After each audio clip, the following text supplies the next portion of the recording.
who I am. It's very difficult to speak about yourself.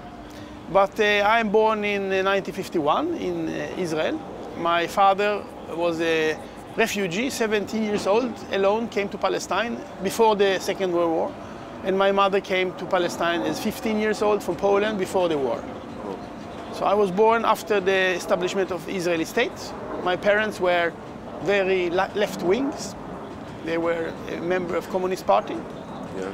I'm grown up in a kibbutz. It's a kind of a collective form of village. And as all Israelis, when I was 18, I went to the military service. I was a paratrooper in the Israeli army, 3 years. And in 1970, I refused to serve in occupied territories because I said, as a soldier, I am ready to defend my country, but I'm not ready to be a police in the civilian areas with civilian population. I have not trained for this. I'm trained to war with other soldiers, not with civilians.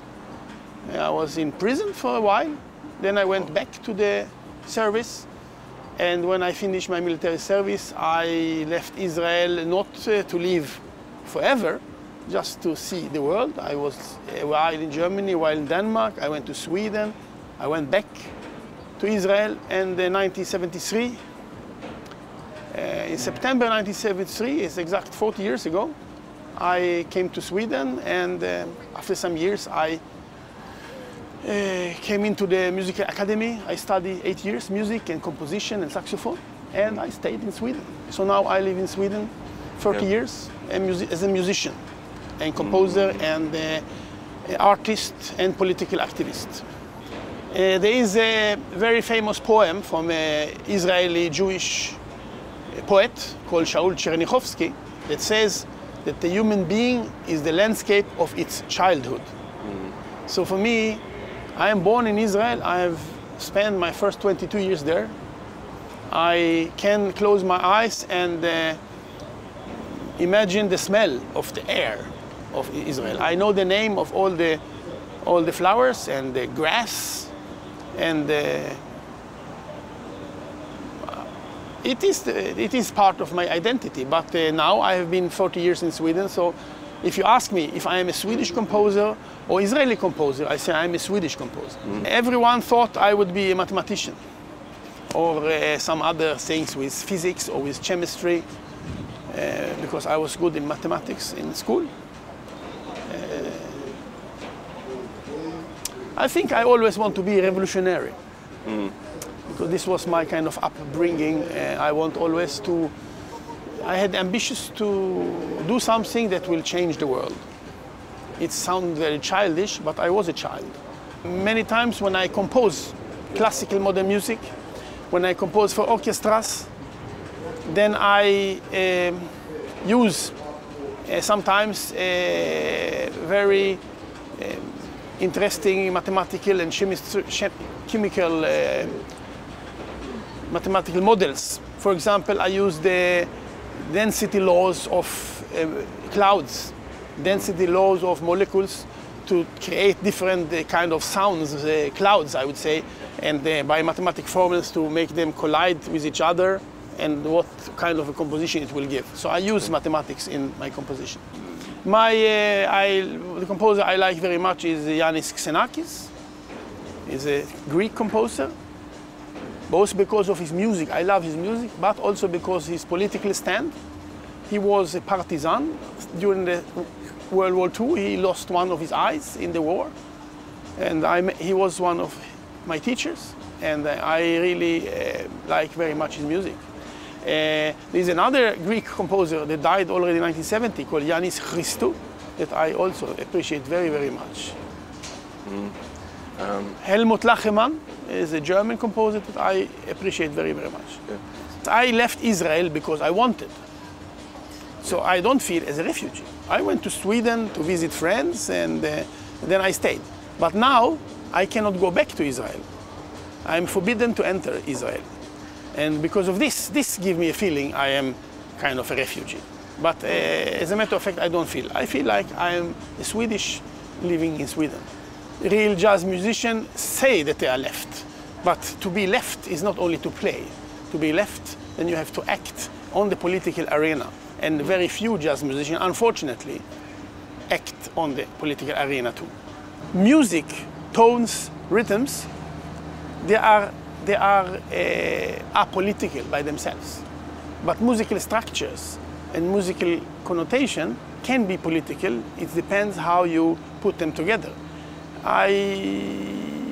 When I speak about music and politics, I am thinking always about D'Alembert. D'Alembert was the editor of the first encyclopedia in France. And in 1752, he wrote a little book called About Freedom of Music. And there he said, all forms of freedom are bound together. The freedom of music starts the freedom of the feeling, starts the freedom of the thinking, and starts the freedom of the acting. And the freedom of the acting is enemy number one of the state. So if you want to keep the monarchy, don't change the form of the opera. I think he meant that if you start to question how music should sound, then there's no stop. Next time you ask why the bus is standing there and not there, why you have the road here, destroying the Donau's part of Budapest, and next you will ask why it should be like this, and then you will try to do something. I mean, when you start to question the order of things and the different hierarchies of the things in music, then why not in society too?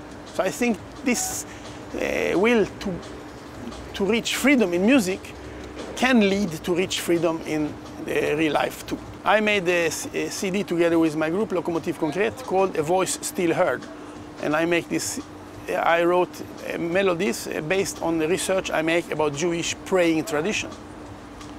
I like very much the more slowly going Jewish melodies, more sad ones. I don't like so much klezmer, and I don't like so much the American Jewish jazz scene, because I think that unfortunately it's very much nationalistic and pro-Zionistic, and for me it's a very conservative scene.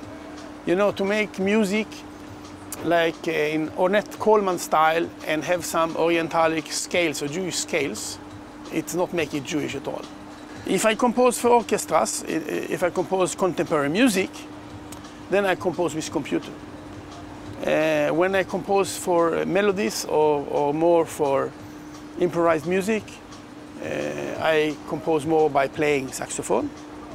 But usually when I play improvised music, I don't compose at all. I like to go to stage with unprepared. I like to go on stage with not knowing what will happen.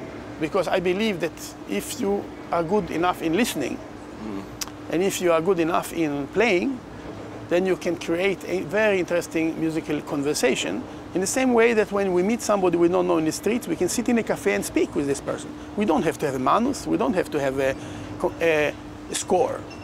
It depends on how we listen and how our fantasy works. Yeah. I will play tonight with a musician I never met before, and we don't rehearse. It's difficult to empty your mind. This is a difficult thing, but if you succeed, then I believe that you can create something that will surprise yourself. And the older you become, it is more difficult to surprise yourself. I didn't play before I came to Sweden. When I came to Sweden, I played a little bit clarinet, but really nothing. And in Sweden, I somehow heard some records with Frank Zappa and John Mayall.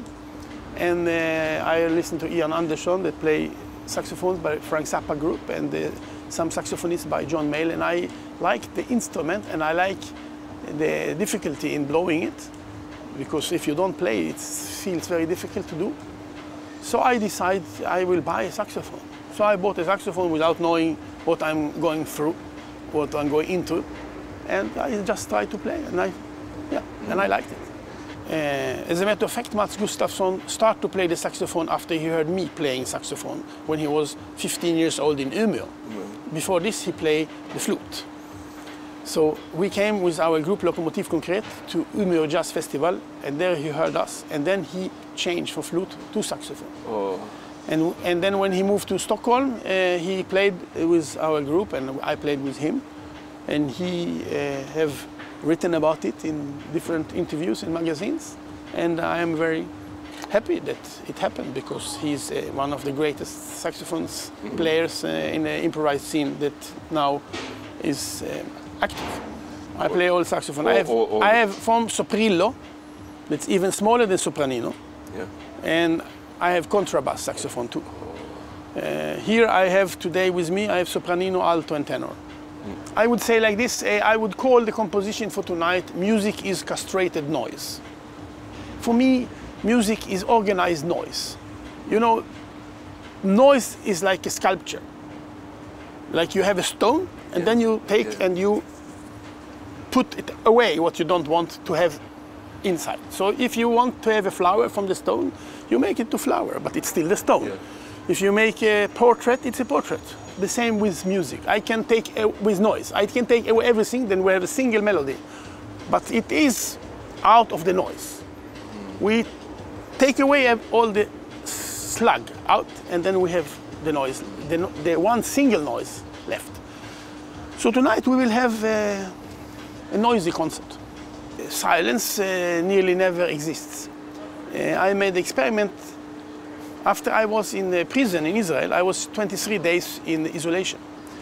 And it was very silent, but it was never silent. When I came to Sweden, when I studied composition, I decided I will make experiments. So I went into a total isolated room in the technical high school, in the acoustic department. So there was totally no sounds.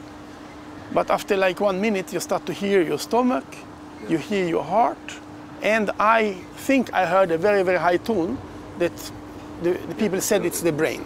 I don't know if I heard it or it was my fantasy, but still, there was no silence. So I don't believe silence exists in reality, maybe in space. But I think that we can create silence in ourselves.